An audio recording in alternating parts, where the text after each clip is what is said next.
تعالوا نشوف ازاي صورنا اعلان لواحد من اشهر دكاترة الاسنان في مصر.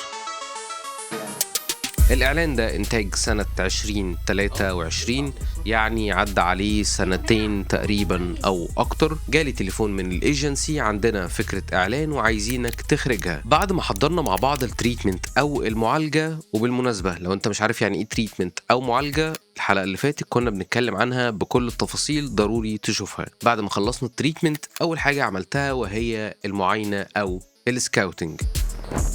الإعلان محتاج 2 لوكيشن، الأول وهو الكول سنتر، وهو أصلا المسج بتاعة الإعلان أو الخدمة اللي احنا أصلا بنعمل الإعلان علشانها. احنا بنعمل إعلان عشان نقول إن في كول سنتر، وديكور الكول سنتر ده كان عبارة عن مكتب خاص بالعيادة، إحدى فروع العيادات يعني، حولناه لكول سنتر. وخلال المعاينة اخترنا المكتب ده أصلا علشان الباك جراوند بتاعته كانت لطيفة قوي، ولأن الباك جراوند كانت كلها عبارة عن إزاز، كان لازم نعرف توقيت الشمس، لأنها لازم تكون في توقيت معين علشان هي هتكون في الخلفية أو منورة الخلفية زي ما هو باين على ابلكيشن سان سيكر. خدنا برضو في المعاينة لقطات لأحجام الكادرات اللي أنا متخيلها عن طريق ابلكيشن اسمه كادراج، واعتقد الاتنين ابلكيشن دول من أكتر الابلكيشنز مفيدة قوي في المعاينة. وعموما أي برامج تانية شبههم وبتؤدي نفس الغرض فهي برامج مفيدة جدا. بعد كده اللوكيشن التاني اللي احنا محتاجينه للتصوير ديكور بيت مودرن لأسرة من أم وطفل وبنت، ودول الشخصيات اللي معانا في الإعلان. مطبخ شكله شيك،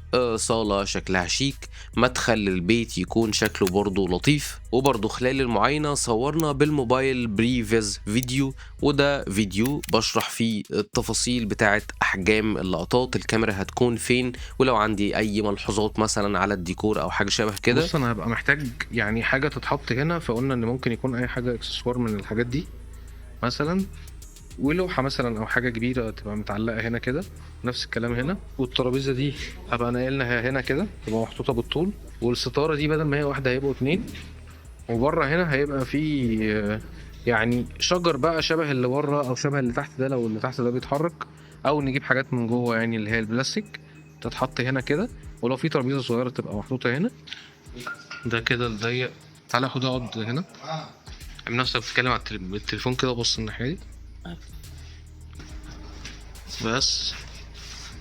بص يا احنا في ده اصلا برضو هنبقى شايفين كل ده، ومتهيألي هنبقى شايفين ده كمان، يعني جزء من ده كمان، صح؟ لا بس هنقلل ده كتير عشان ده هيبقى قريب، هيبقى عالي قوي. طب انت مع طيب ان احنا نبين جزء ويبقى فيه هنا حاجه شجر بتاع حاجه. وبرضو صورنا لقطات فوتوغرافية بالموبايل علشان التحضير مع باقي الكرو. وطبعا خدنا الصور والفيديوهات اللي صورناها خلال المعاينة، وحضرنا شغلنا سواء للديكور او للصورة وشغل مدير التصوير. زي ما قلنا مدير التصوير اللي كان معايا في الاعلان ده هو محمد يحيى، وبالمناسبة هو واحد من اشطر الناس اللي اشتغلت معاها، وده كان تقريبا اول تعاون بيني وبينه. وبعدها عملنا بقى كمية اعلانات كتير قوي مع بعض، تقدروا تشوفوها على انستجرام او على فيميو. بدأنا تصوير أول لقطة، وبالمناسبة هي لقطة محذوفة من الإعلان، بس تعالوا نشوف كواليسها وإزاي صورناها، وهقول لكم حذفناها ليه بعدين. يلا بينا واسيبكم مع الكواليس. نبان لفت، ايوه روح كمان. بعد ما نقول ينفع قصر، هي المفروض بقى عليك الموضوع ينفع خطوه قدام. ماشي كريم بالله.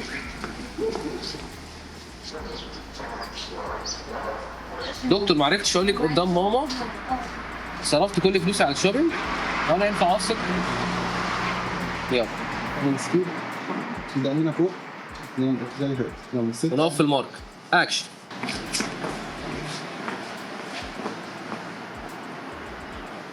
الو دكتور، انا بس ما اديتش قصاد ماما، انا صرفت كل فلوسي على الشوبينج، هو انا ينفع اقسط؟ ينفع تقسط. طب تمام حلو، وانا بس كنت عايزه اعرف ديتيلز ان انا لو عملت تقييم هبقى القسط. الصوت يا جماعه فوق. يلا دايرين. خمس فيت. معرفتش اقول لك قدام ماما بس انا صرفت كل فلوسي على الشوبينج وانا ينفع اقسط. يلا اكشن. دكتور، انا بس ما اديتش قصاد ماما، وانا صرفت كل فلوسي على الشوبينج، هو انا ينفع اقسط؟ ينفع اقسط. حلو قوي. انا عايزه اعرف بقى لو انا هعمل تقويم هيكلف كام؟ تعملي كل اللي انت عايزه بس كل الحاجات اللي بحبها جدا واللي انت عايزاه هتبقى مبسوطه قوي. ممكن تلعبي في شعرك. خلاص اوكي تمام، انا جايه لحضرتك.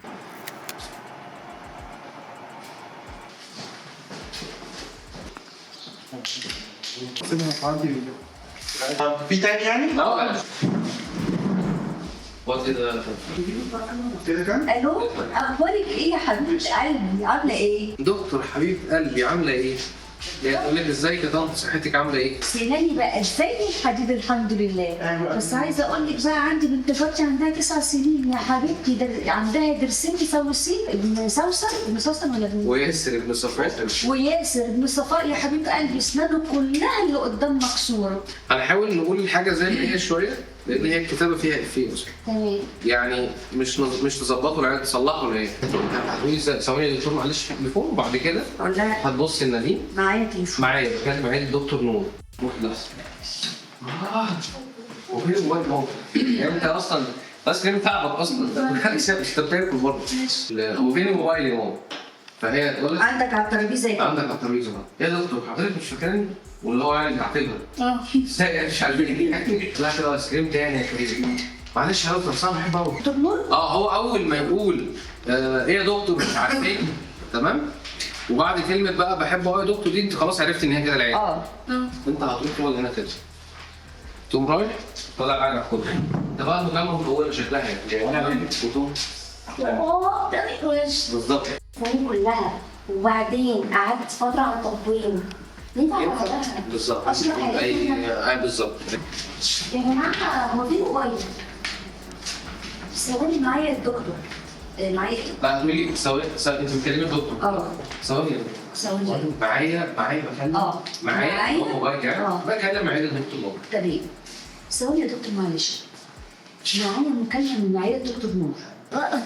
وبتاكل برضه يعني فاهم؟ عارف اللي انت مثلا بتاكل والاكل تعبك ومش قادر بس بتاكل برضه يعني هتعمل ايه طيب؟ هي بتبان بس حلوه.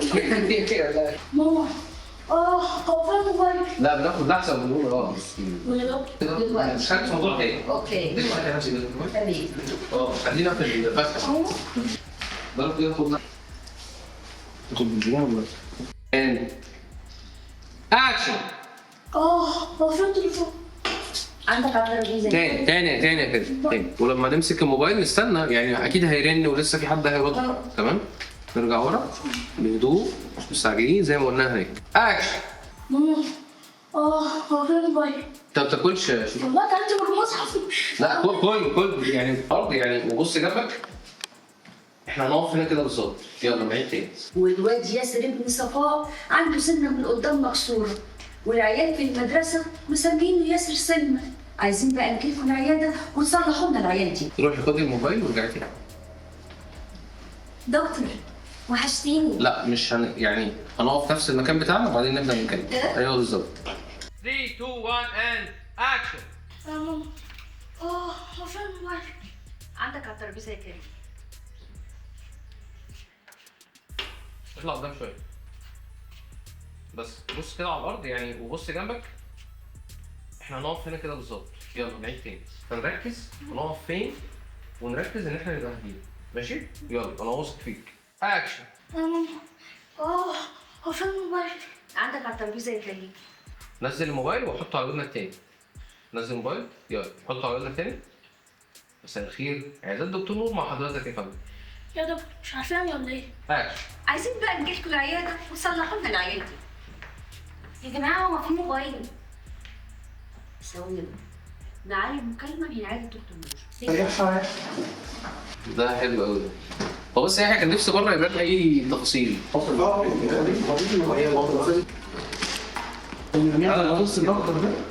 وقفنا ماما في الملاحسه وجعنا هو فين الموبايل؟ على الهادي. اكشن. ماما هو فين الموبايل؟ اقف مكانك بص شايف المارك فين؟ لا بص بعيد قوي قد ايه بس هنعيد بقى كل ده. يلا عادي يا دكتور نور مع حضرتك كده. يا دكتور مش عارفاني ولا ايه؟ يا كيمو شكلها ايس كريم تاني ولا ايه؟ اعمل ايه بس يا دكتور؟ بحبه قوي. افضل خد وتتوجع بقى من غير ما انا بتكلم وانت بتسمعها. خلصت. خلصت بقى. التيشيرت التاني كان قدامي اه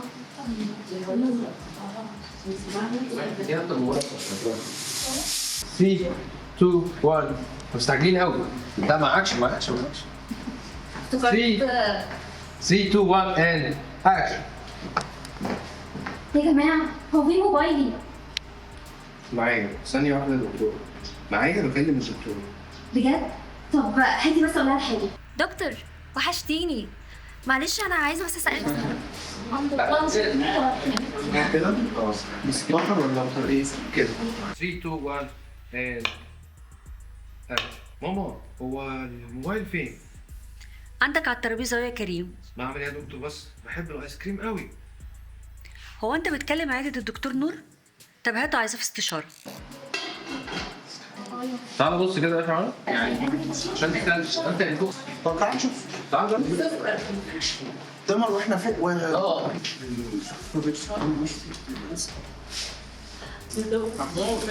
2 1 and action. بتكلم عياده الدكتور نور؟ اه طيب هاته عايزاه في استشاره. كده بجد؟ طب هاتيها عشان محتاجة حاجة ضروري. طب ثواني يا دكتور هكلمك بالموبايل. شكلي كده ما عرفتش اربط. ده ترسيم مسوسين وعندها سنه ملخلخه. يا حبيبتي بيلزقوها بصي قلنا يا حبيبتي كتير. تعالي اقول لك الجمله تاني. لا هقولها من غير يا حبيبتي. سناني بقت زي الحديد. دلوقتي عندي بنت جارتي 9 سنين عندها ضرسين مسوسين وسنه بتتلخلخ بس هما بيثبتوها بلزق. بيثبتوها بس. يلا اكشن. بص تحت انا ما بشوفكش تاني فخليها فوق. ايوه هو ده. ده شكله حلو قوي في الكاميرا. عملها تاني كده. بالظبط. لما توجع بص لنا. معلش يا شيخ احنا هناخدها دي كويس. طيب لا خلينا ناخدها في التيك. كان زمانك يلا يلا ماشي. بص هناك. اه اه اه اخر مرة. خلينا نشوف. يلا النجومية صعب. يلا اكشن. دبانة هش الدبانة هش الدبانة هش الدبانة ما تبصش. اه تاني انت ما تبصش فوق. والله ما طيب يا جماعة هاتوا. ده الماجيك ارم الكبيره قوي والماجيك ارم الصغيره اللي تحت دي بكلامبين طبعا. ثبتناها بكلامب واحد هو ده. وبعدين لقينا مش اجمد حاجه عملنا كلامب تاني من هنا. امسك موبايل. 3 2 1 and action.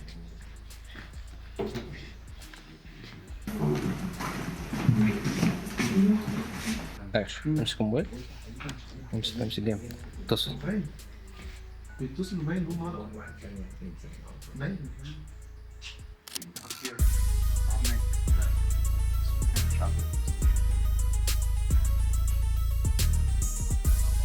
ماشي.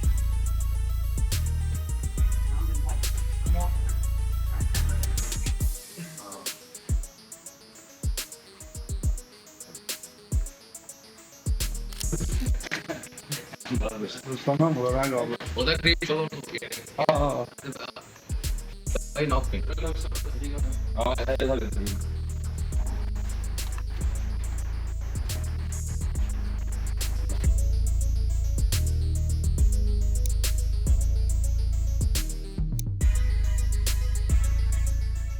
لا ما هتطلع عارفاني بقى بس هي متلخبطه في صوتي. بس قالت لي انت مليانه ولا ضعف؟ احنا ما اديناش لما الدعاء في العياده كلها. في ناس كده. خير عياده الدكتور نور الدين مع حضرتك يا فندم. لا يا دكتور حضرتك مش عارفاني ولا ايه؟ ايس كريم تاني يا كريم. ايه اول مره؟ طيب يا دكتور كلمك من موبايلي عشان انا تقريبا ما عرفتش اربي. لا طبعا حضرتك مربيه احسن تربيه. ماما هو فين الموبايل؟ عندك على الترابيزه يا كريم.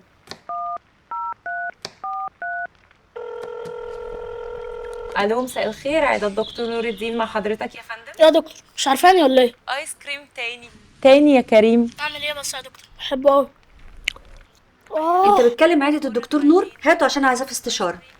مش تاج حشو العصب اللي كل مره بنيجي عشانه انت منال ولا دعاء؟ لا انا منى. اخبار حضرتك ايه؟ الحمد لله، انا دلوقتي اسناني زي الحديد.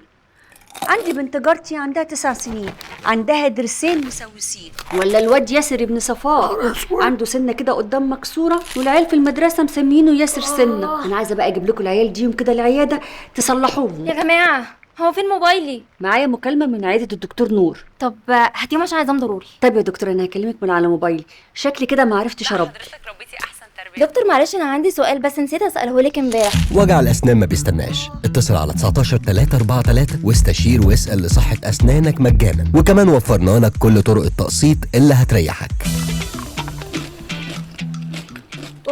خليني اقول لكم بقى ليه حذفنا اللقطه الخارجي، ومينلي كانت بسبب ان البرودكشن فاليو بتاع الصوره مختلف شويتين 3 4 عن البرودكشن فاليو بتاع الداخلي، وانا حذفت اللقطه دي في المونتاج. بعد كده حسيت لما استخدمتها في الاعلان هي كانت بارزه وظاهره قوي عن باقي الاعلان، لان الاعلان كله داخلي سواء الاسره اللي بتتكلم في التليفون في البيت او الكول سنتر، فكانت دي اللقطه الوحيده اللي خارجي، فباينه ان هي شكلها بارز قوي. علشان كده شلتها وحسيت ان هي مش ألذ حاجه.